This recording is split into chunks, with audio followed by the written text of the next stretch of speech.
Assalamualaikum warahmatullahi wabarakatuh. Siang hari ini saya akan membawakan materi sesuai dengan jadwal hari Kamis jam 14.00 adalah materi mata kuliah teori administrasi publik. Nah, di sini saya akan memaparkan atau menjelaskan materi teori administrasi publik di pertemuan yang pertama. Baik, sesuai dengan jadwal, waktu kita sudah jam 14.00. Hari ini saya akan mencoba menjelaskan materinya. Nanti akan saya sampaikan lewat YouTube dan Anda bisa mengakses dan mendengar secara lebih lengkap penjelasan saya di mata kuliah Teori Administrasi Negara semester 2. Di pertemuan pertama ini, mata kuliah Teori Administrasi Negara, saya akan menjelaskan 3 subpokok bahasan berkaitan dengan teori administrasi negara. Yang pertama, apa itu teori. Yang kedua, administrasi publik secara singkat, karena kita sudah bahas tentu ini di pengantar ilmu administrasi negara di semester 1. Saya kira Anda sudah banyak mengetahui tentang apa itu administrasi publik. Kemudian akan saya jelaskan apa itu, bagaimana teori administrasi publik, gambaran pada awal pertemuan awal ini. Baik, untuk pertama, apa itu teori? Saya akan jelaskan. Teori ini secara umum teori ini dipahami sebagai jargon atau ungkapan kata-kata yang kompleks guna untuk menjelaskan kejadian yang nampak sederhana. Nah, teori ini juga disamakan, sekali lagi teori ini disamakan dengan pendapat, disamakan juga dengan opini, atau dugaan atau spekulasi. Jadi secara umum teori itu diartikan seperti itu ya. Jargon atau ungkapan kata-kata yang sifatnya kompleks untuk menjelaskan kondisi atau kejadian yang nampak sederhana. Dan ini juga teori ini disamakan juga sebagai pendapat, opini, dugaan ataupun spekulasi. Itu secara umum ya, teori secara umum. Secara khusus, teori ini ya, dalam lingkungan ilmu disebut teori ilmiah ya. Kalau dalam lingkungan ilmu ya, secara khusus teori ini disebut dengan teori ilmiah. Kenapa ilmiah? Karena dilakukan pengkajian secara mendalam, benar dikatakan ilmiah karena ada metodenya, objektif rasional, empiris makanya teori ini kalau dalam lingkungan ilmu, teori ini disebut dengan teori ilmiah. Ini secara khusus. Kemudian teori juga adalah alat analisis untuk memahami. Jadi teori ini dijadikan sebagai alat analitis untuk memahami. Memahami apa ya? Macam-macam tentang fenomena sosial Kalau kita di ilmu sosial berarti tentang fenomena sosial. Kemudian dengan teori ini akan dapat dijelaskan misalnya tentang administrasi publik, tentang administrasi misalnya. Kita akan menemukan penjelasan, tentang administrasi itu adalah ini, karena ada teori. Jadi teori itu menjelaskan. Kemudian teori ini juga membuat prediksi tentang suatu pelajaran yang akan kita pelajari tentu. Hipotesa bisa jadi juga seperti itu. Kemudian teori ini dapat diekspresikan secara matematis. Di teori ini juga bukan hanya dalam bentuk naratif begitu, narasi, penjelasan, tapi juga dalam bentuk matematis, rumus. Makanya orang bisa mengetahui untuk menentukan besaran aliran listrik misalnya, untuk mengukur kecepatan cahaya misalnya, untuk mengukur debit air, untuk yang lain kaitan dengan diekspresikan secara matematis, dan itu bisa sehingga kita bisa pelajari. Kemudian teori juga dapat diekspresikan secara simbolis. Jadi simbol-simbol yang ilmiah ini juga teoritis. Kenapa? Karena itu bisa dipelajari, bisa dipahami. dijadikan sebagai dasar untuk memahami, menjelaskan simbol-simbol itu. Jadi banyak ya simbol-simbol. Atau dalam bahasa yang sama. Tetapi umumnya diharapkan untuk mengikuti prinsip pemikiran rasional dan logika ya. Jadi harus masuk akal ya, rasional. Jadi teori itu harus rasional, harus masuk akal. Harus bisa dinalar. Teori itu harus bisa dinalar. Di teori itu tidak bisa dinalar ya, harus bisa dinalar. Nah, dalam ilmu eksak, ilmu pasti, ilmu eksak. Dalam sains, teori adalah penjelasan matematis atau logis. Ya. Dalam eksak itu, teori itu dikatakan penjelasan matematis. Jadi cara merangkai rumus, kenapa begini seterusnya, kenapa pesawat bisa terbang, dihitung semua. Atau model yang dapat diuji dari cara interaksi fenomena alam ya. Jadi kayak tadi itu, kenapa misalnya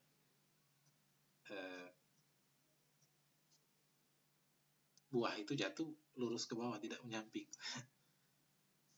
Nah, itu dapat diuji ya. Kemudian mampu memprediksi kejadian di masa depan atau pengamatan dari jenis yang sama. Jadi teori itu ini mampu memberikan gambaran ya, memprediksi. Memprediksi bukan meramal ya, bukan. Memprediksi dalam arti berdasarkan kajian-kajian ilmiah, data-data yang diperoleh. Kalau seperti ini kondisinya hari ini, maka ke depan kalau tetap seperti ini akan seperti apa kan gitu. Sehingga misalnya orang ilmu ekonomi itu bisa memprediksi bahwa ke depan tingkat pendapatan per kapita masyarakat akan seperti ini kalau dilakukan intervensi seperti ini. Misalnya orang-orang ilmu kependudukan ya akan bisa memprediksi 10 tahun akan datang jumlah penduduk Kabupaten Banggai laki-laki dan perempuan itu bisa berapa? Karena ada hitung-hitungannya. Jadi bisa menjadikan sebagai acuan. Kayak di dalam perencanaan ya, teori ini digunakan untuk sebagai alat ya, untuk memprediksi seperti apa akan datang kejadian-kejadian di masa depan. Kemudian dan teori ini juga ya dalam ilmu eksak mampu diuji sebagai melalui eksperimen. Ya. Jadi teori mampu diuji melalui eksperimen. Jadi melalui eksperimen. Jadi hasil teori ini bisa dipelajari dan bisa dilakukan pengujian. Kenapa ada pesawat terbang misalnya?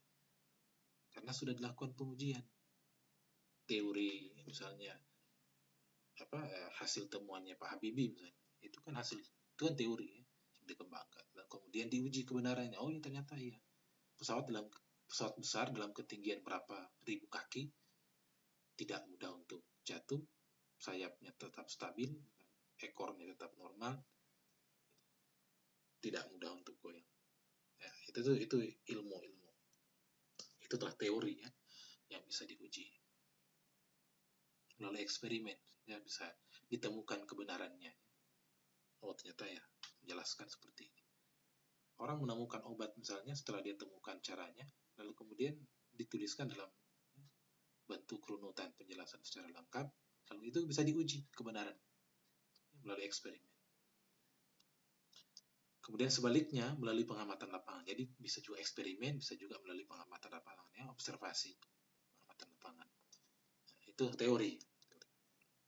Jadi kalau tidak bisa diuji, tidak bisa. Baik melalui eksperimen maupun pengamatan lapangan, yaitu belum dapat dikatakan sebagai suatu teori. Kemudian dalam ilmu sosial, teori itu dikatakan sebagai model atau kerangka pikiran. Model atau kerangka pikiran. Sehingga kita kadang menemukan model. Oh, model pengembangan SDM saja. Atau kerangka pikiran itu. Yang menjelaskan tentang fenomena alami atau fenomena sosial tertentu. Ketika dalam satu riset kita akan menemukan kerangka berpikir untuk kemudian menjelaskan seperti apa fenomena variabel-variabel yang akan diamati. Nah, fenomena tersebut dirumuskan, dikembangkan dan dievaluasi menurut metode ilmiah ya. Jadi berdasarkan metode ilmiah yang saya kira sudah nanti Anda akan belajar bagaimana metode penelitian ilmiah. Seperti itulah cara merumuskan, mengembangkan dan mengevaluasi satu kajian ilmu ya. Bagaimana teori itu ditemukan dan seterusnya, itu nanti akan dipelajari di metode penelitian. Dalam istilah ilmiah, teori itu benar-benar sebuah hipotesis. Hipotesis ini dugaan sementara. yang telah terbukti kebenarannya. Jadi teori itu benar-benar sebuah hipotesa. Hipotesa ini juga yang diuji terus kebenarannya sesuai dengan fakta-fakta dan yang memiliki kualitas prediktif. Jadi sudah diuji, sudah benar-benar ditelitikan, bahwa ternyata memang sesuai dengan apa yang dituliskan, digambarkan. Nah, suatu teori harus dapat diuji kebenarannya sebagaimana yang tadi ya. Jadi teori itu harus diuji kebenarannya. Kalau tidak, maka dia bukanlah teori. Jadi, kalau teori bukan teori, ya tidak bisa diuji kebenarannya. Kalau sudah diuji bahwa ternyata memang itu benar, itu bisa dijadikan sebagai teori. Jadi kalau sudah punya satu model, konsep, kerangka berpikir, itu harus diujikan terlebih dahulu. Benar tidak ini? Ketika diujikan, lalu kemudian itu ternyata benar, maka itu bisa dikatakan sebagai teori. Jadi teori itu lahir dari hasil metode ilmiah. Teori itu lahir bukan dari hasil rekayasa, hasil semedi, bukan, tapi dari hasil metode ilmiah, dilakukan riset lapangan dengan waktu yang relatif lama tergantung penelitian yang dilakukan. Jadi teori-teori yang kita pelajari hari ini itu berdasarkan apa yang sudah dihasilkan berdasarkan riset, baik itu berdasarkan eksperimen, laboratorium dan segala macamnya, ataupun dari pengamatan lapangan, baik secara kualitatif maupun kuantitatif. Nah, apa itu teori? Teori ini, bagaimana yang dikatakan tadi, memiliki 3 konsep penting di dalam teori. Dan itu harus ada. Pertama, konsep penting yang ada di dalam teori. Teori adalah suatu set proposisi yang terdiri atas konsep-konsep yang berhubungan. Jadi, teori itu berdasarkan seperangkat proposisi. Proposisi yang kemudian ini memiliki satu hubungan, kait-mengait antara satu variabel dengan variabel yang lain. Kemudian kedua, teori memperlihatkan hubungan antara variabel atau antara konsep yang menyajikan suatu pandangan yang sistematis tentang suatu fenomena. Jadi teori memperlihatkan hubungan diduga ada pengaruh yang kuat dan signifikan antara kepemimpinan dengan kesejahteraan misalnya ya. Itulah teori. Ada pengaruh atau hubungan yang kuat antara pendidikan dengan tingkat kemiskinan. Semakin tinggi pendidikan seseorang, maka kemiskinan semakin kecil. Angka kemiskinan semakin kecil. Semakin rendah pendidikan, maka akan berbanding lurus dengan meningkatnya atau berbanding semakin meningkatnya suatu angka kemiskinan. Nah, itu teori ya. Misalnya ya, semakin baik demokrasi tergantung dengan kualitas pendidikan dan ekonominya. Nah, itu teori. Kenapa? Karena itu sudah dilakukan pengujian misalnya ya. Kemudian ketiga, teori harus menjelaskan variabelnya dan bagaimana variabel itu berhubungan ya, sebagaimana yang saya katakan tadi. Saya sudah jelaskan tadi. Nah, itulah 3 konsep yang ada di dalam teori. Konsep penting yang ada dalam teori itu sendiri. Baik, yang selanjutnya dalam ilmu pengetahuan, teori ini berarti model atau kerangka pikiran sebagaimana yang sebut tadi, kerangka pikiran, paradigma atau mindset, berpikir tentang sesuatu hal yang menjelaskan tentang fenomena alami atau fenomena sosial tertentu. Ilmu pengetahuan teori ini berarti model atau kerangka berpikir, mindset seseorang, paradigma yang dikembangkan oleh seseorang untuk menjelaskan fenomena alami atau fenomena sosial tertentu. Ya, di dalam ilmu administrasi negara di semester 1 sudah dijelaskan paradigma ilmu administrasi negara, perkembangannya seperti apa. Kemudian teori itu dirumuskan, dikembangkan, dan dievaluasi menurut metode ilmiah. Jadi teori itu terus dikembangkan, evaluasi, sehingga muncul teori baru lagi berdasarkan kondisi sosial, fenomena sosial yang terjadi. Jadi setiap perkembangan terus akan muncul hal-hal baru, teori-teori baru sesuai dengan kondisi sosial, kondisi alamiah, permasalahan sosial. Jadi ilmu pengetahuan itu terus berkembang sesuai dengan kondisi sosialnya. Jadi tidak stagnan, karena dia akan terus menjawab permasalahan-permasalahan yang muncul. yang sebelumnya tidak dibahas. Begitu dan seterusnya. Kemudian teori merupakan hipotesis ya, yang telah terbukti kebenarannya. Jadi teori itu merupakan ya, hipotesis. Hipotesis itu dugaan sementara yang kemudian telah terbukti kebenarannya. Artinya telah diuji.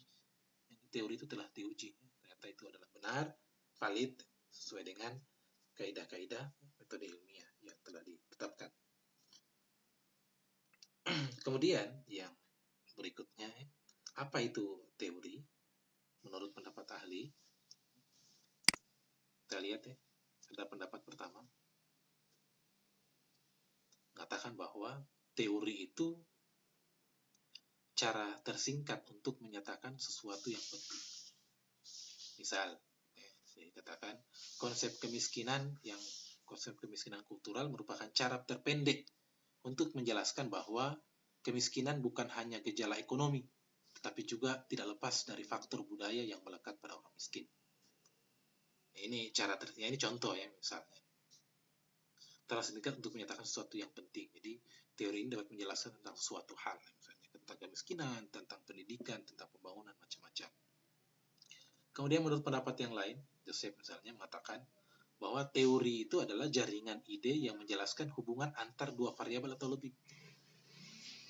Jadi keterkaitannya menjelaskan. Jadi teori itu ide-ide yang akan memberikan penjelasan ya, tentang hubungan antara dua variabel atau lebih, tentang kepemimpinan kaitannya dengan peningkatan kesejahteraan, kepemimpinan kaitannya dengan peningkatan kinerja seseorang, dan seterusnya. Jadi jaringan ide menjelaskan hubungan antara dua variabel atau lebih. Jadi, teori menurut Joseph seperti itu. Berikutnya, menurut Teresa, teori ini penjelasan yang disusun untuk menerangkan relasi atau peristiwa yang saling berkaitan. Jadi teori ini menjelaskan ya, yang disusun untuk menerangkan relasi atau peristiwa yang saling berkaitan sebagaimana dengan yang sini. Jadi tentang kemiskinan ada kaitannya dengan apa misalnya. Tidak lepas karena ada faktor ini dan seterusnya. Jadi teori seperti itu menjelaskan.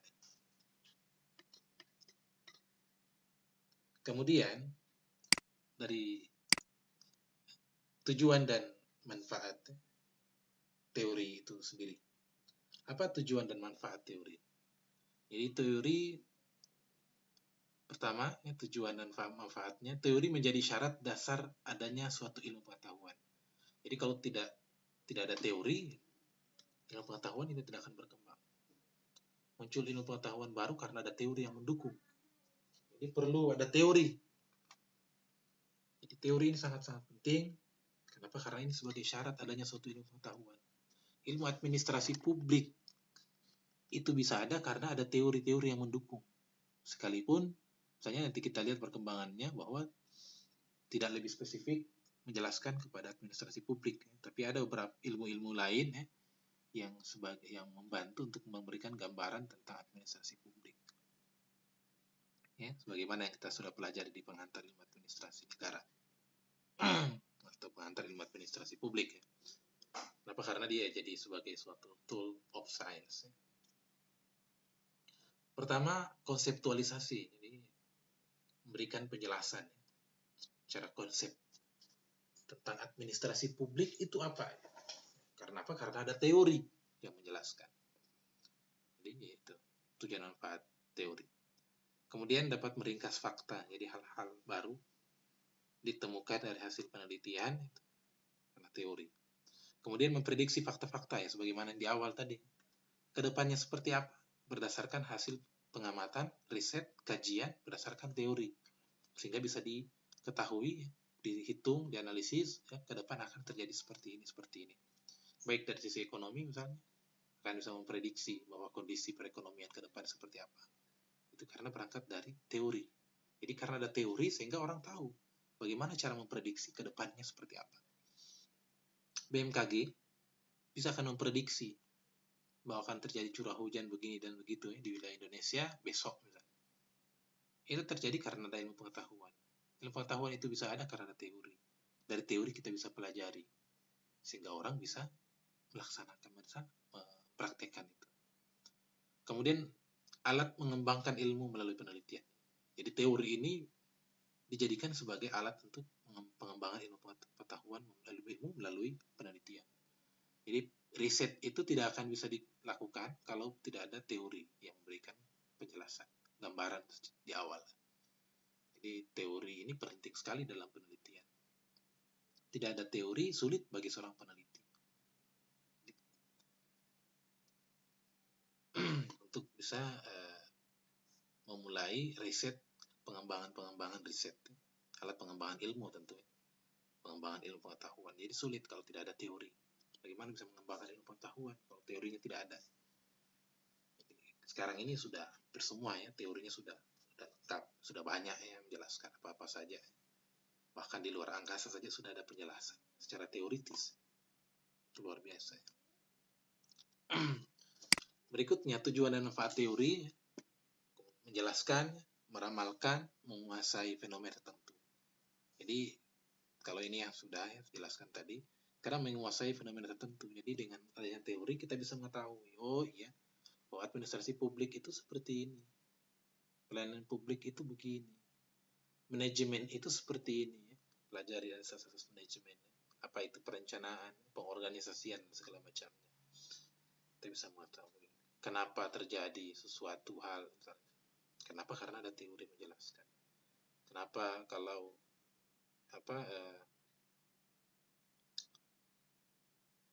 fenomena alam yang kita lihat terjadi banyak hal ya, itu sudah banyak dijelaskan oleh teori.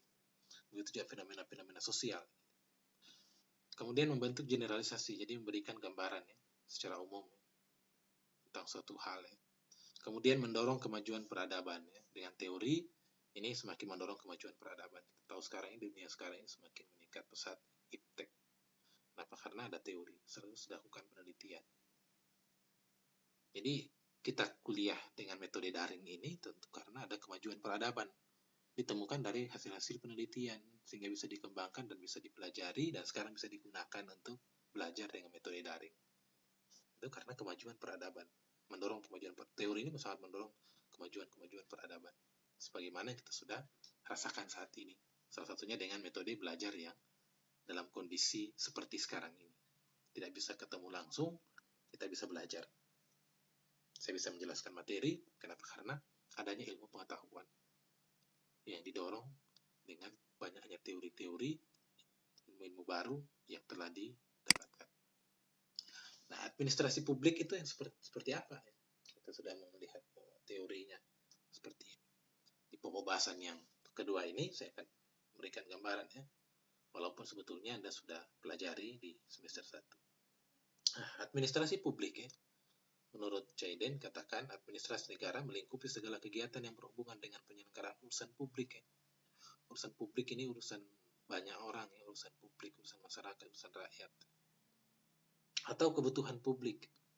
Ya, terus negara ini atau administrasi publik ini akan mempelajari hal-hal berkaitan dengan berhubungan dengan penyelenggaraan urusan publik dan kebutuhan publik. Jadi berkaitan dengan kepentingan publik. Sehingga ruang lingkup administrasi adalah bagaimana orang mengorganisir diri mereka sebagai publik secara kolektif dan dengan tugas dan kewajiban masing-masing memecahkan masalah publik untuk mencapai tujuan bersama melalui lembaga-lembaga publik. Kita sudah mengerti ya lembaga publik seperti apa ya. Kemudian menurut pendapat yang lain bahwa administrasi publik adalah proses di mana sumber daya dan personil publik diorganisir dan dikoordinasikan untuk memformulasikan, merumuskan, merencanakan, merancang kebijakan-kebijakan yang nanti akan dikeluarkan. Kemudian melaksanakan, mengimplementasikan, serta memanage keputusan-keputusan dalam kebijakan publik. Kemudian administrasi publik juga merupakan seni ya, dan ilmu yang ditujukan untuk mengatur urusan publik, public affair, jadi urusan publik dan menjelaskan berbagai tugas yang telah ditetapkan. Jadi administrasi publik ini merupakan seni dan ilmu ya, untuk mengatur bagaimana urusan publik ya, dan bagaimana melaksanakan tugas-tugas ya, bagian-bagian tugas-tugas yang sudah ditetapkan itu dipelajari dalam ilmu administrasi publik. Pendapat yang lain mengatakan bahwa, atau penjelasan yang lain seputar penjelasan yang ini, administrasi publik mengatakan bahwa sebagai suatu disiplin ilmu, administrasi publik bertujuan untuk memecahkan masalah publik melalui perbaikan-perbaikan terutama di bidang organisasi dan penyelenggaraan administrasi publik, tentu sumber daya manusia dan keuangan. Jadi bidang organisasi, di bidang SDM dan keuangan.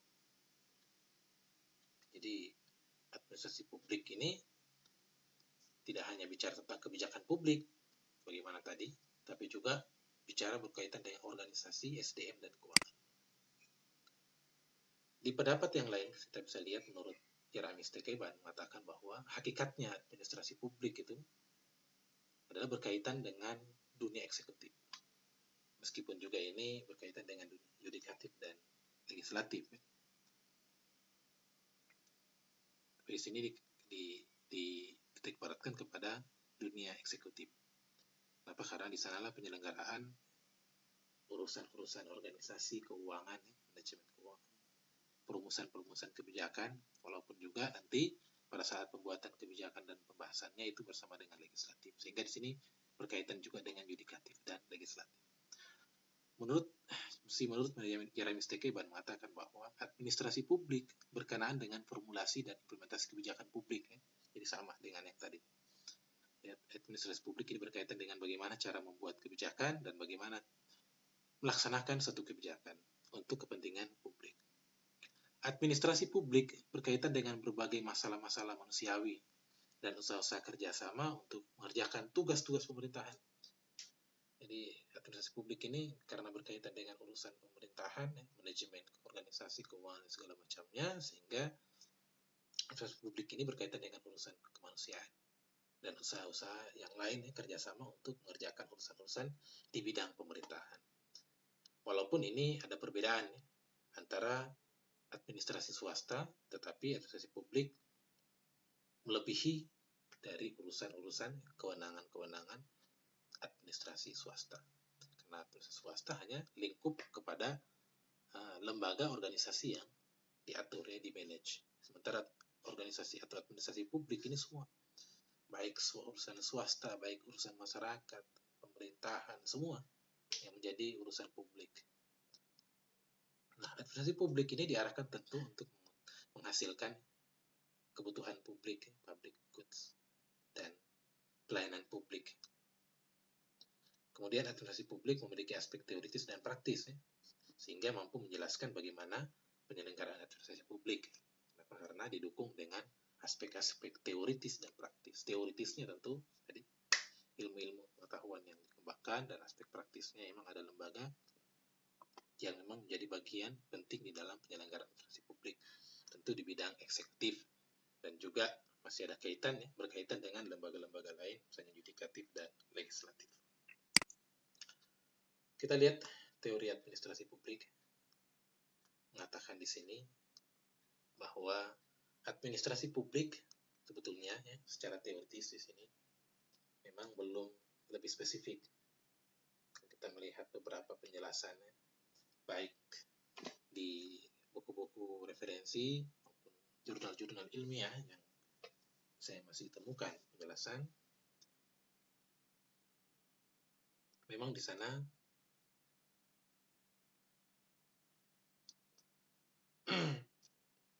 teori-teori administrasi publik ini, ilmu administrasi publik atau ilmu administrasi negara itu sendiri memang belum mampu menghasilkan teori yang secara khusus, eksplisit dapat disebut sebagai teori administrasi negara atau teori administrasi publik. Kenapa? Karena memang selama ini ilmu administrasi negara ini mengadopsi atau meminjam teori-teori yang berkembang di disiplin ilmu lain. Kalau tentang keuangan yang berarti ekonomi, manajemen juga demikian, organisasi, MSDM, sebagaimana yang sempat kita pelajari di paradigma administrasi negara. Nah, sehingga memang belum lebih spesifik menjelaskan. memang sulit kita menemukan secara orisinil itu adalah teori administrasi negara. Kalau kita bicara konsep efisiensi, itu kemudian dikembangkan oleh ilmu ekonomi atau manajemen. Kalau kita bicara tentang konsep birokrasi, kelompok formal dan informal, yaitu dikembangkan dari ilmu sosiologi. Sebetulnya didukung oleh ilmu-ilmu yang lain. Sehingga di sini dikatakan, menurut Chayden, mengatakan bahwa ilmu administrasi publik belum mampu mengembangkan teorinya sendiri. Belum mampu dikembangkan teorinya sendiri. Kalaupun ada teori, ada banyak teori di dalam administrasi negara, tetapi sedikit sekali teori umum tentang administrasi negara.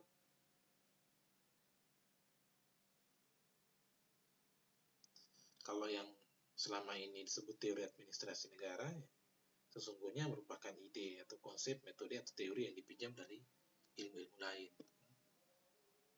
Sebagaimana ini dikatakan di sini, bahwa selama ini ya seperti itu, masih meminjam ide atau konsep dari ilmu-ilmu lain.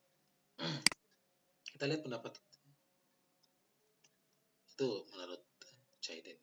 Kemudian tujuan dari administrasi publik itu sendiri adalah untuk menyatukan wawasan humaniora dan proposisi yang divalidasi dari ilmu sosial dan perilaku untuk menerapkan wawasan dan proposisi pada tugas meningkatkan proses pemerintahan, baik itu manajemen keuangannya, SDM, macam-macam organisasinya, bagaimana melaksanakan kebijakan, dan bertujuan untuk mencapai tujuan yang dilegitimasi secara politis dengan cara yang diamanatkan oleh konstitusi. Jadi dia lebih kepada merangkum beberapa ilmu lain, menyatukan ilmu lain dengan maksud dan tujuan untuk memudahkan dan meningkatkan proses pelaksanaan pemerintahan itu sendiri, mengefektifkan dan efisienkan proses pelaksanaan bernegara itu sendiri, untuk bisa mencapai tujuan konstitusional yang diamanatkan oleh konstitusi. Di Indonesia berarti berdasarkan Undang-Undang Pancasila dan Undang-Undang 1945. Itulah gambaran pada pertemuan pertama ini tentang teori administrasi. Apa itu teori, apa itu administrasi publik, dan apa itu teori administrasi publik. Sehingga kita bisa mengetahui bahwa teori administrasi publik ini secara eksplisit, secara khusus menjelaskan, inilah teori administrasi negara. Menurut Chayden, belum ada pengembangan ilmu yang memang itu murni adalah ilmu administrasi, teori yang lahir dari administrasi negara. Masih meminjam teknik, konsep pemikiran dari ilmu-ilmu yang lain, baik itu manajemen, konsep-konsep ekonomi, sosiologi, sebagaimana yang kita sudah pelajari pada semester 1 yang lalu. Insyaallah pekan depan akan saya jelaskan tentang tipe-tipe teori administrasi publik. Saya kira itu. Apabila ada hal-hal yang ingin ditanyakan, Anda bisa bertanya melalui grup yang sudah ada, dan materi ini akan saya sampaikan melalui grupnya beserta file PPT-nya. Semoga ini bermanfaat. Sekali lagi, apabila ada pertanyaan, silakan bertanya melalui grup yang sudah ada. Semoga ini bermanfaat. Mohon maaf apabila ada salah kata. Insyaallah kita akan bertemu pada pekan depan. Terima kasih sekali lagi. Assalamualaikum warahmatullahi wabarakatuh.